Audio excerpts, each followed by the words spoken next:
Tom, thanks for agreeing to talk with us tonight. I'm sorry to hear about the loss of your longtime friend and colleague, Bob Kevoian.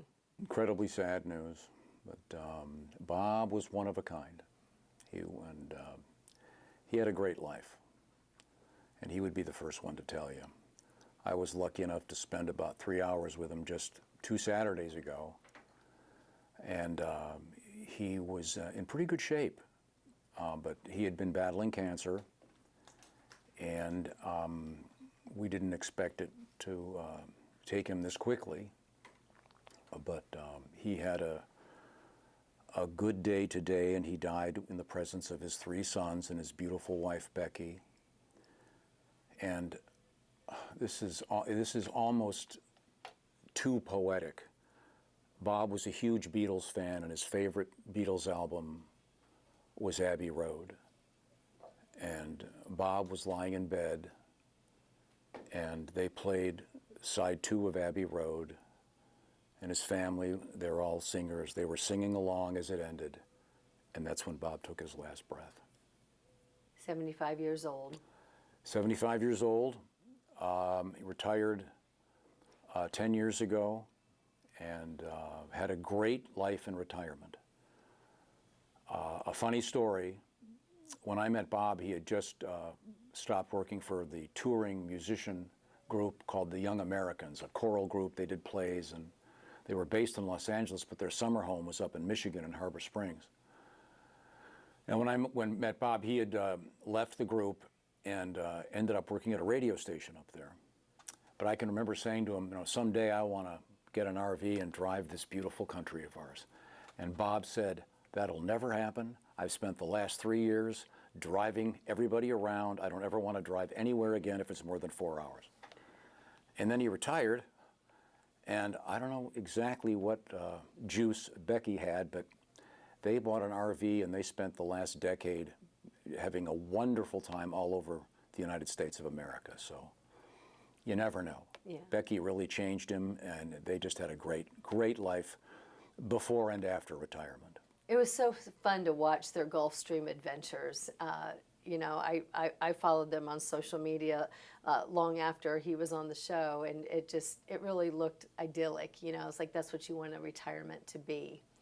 You guys had unprecedented success in the radio world, starting here in the 80s, and then 20 years ago syndicating to now you're in more than 100 markets, and you're still going. Yeah, I'm going to keep doing it. I really enjoy it. And Bob really enjoyed it too. It was different every day. Bob used to always say, this show is a conversation between 2 friends. And then we invited a lot of other people in, comedians and actors and musicians. And we just had a great time. And he had a great time all the time and decided he wanted to do something else, and was so lucky to have that great 10 years with Becky. Was it hard to do the Bob and Tom show without Bob? It just became something else. The structure that Bob and I put together remained, but you don't really replace him. It's just sort of a different cast, and it's a different vibe.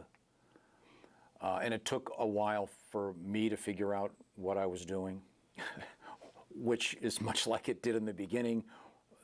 I think the reason Bob and I always worked, because we had no idea what we were doing. We had no training in radio. We didn't know that we were even breaking rules because we didn't know them.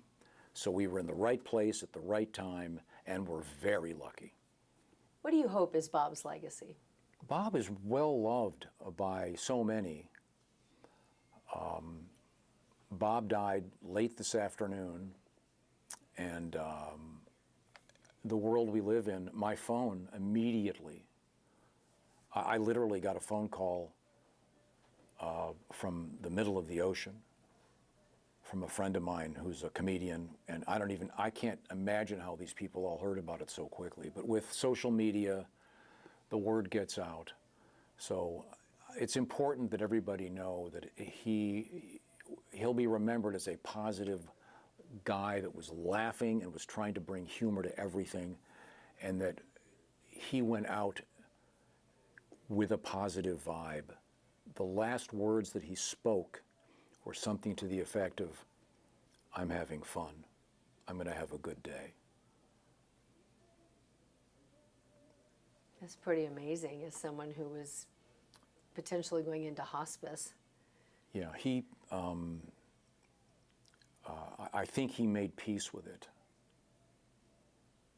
And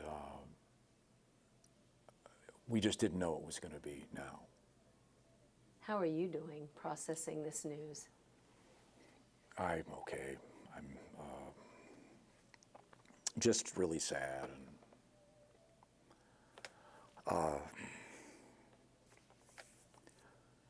I spent thousands of hours in his presence, good times, bad times, and just persevered.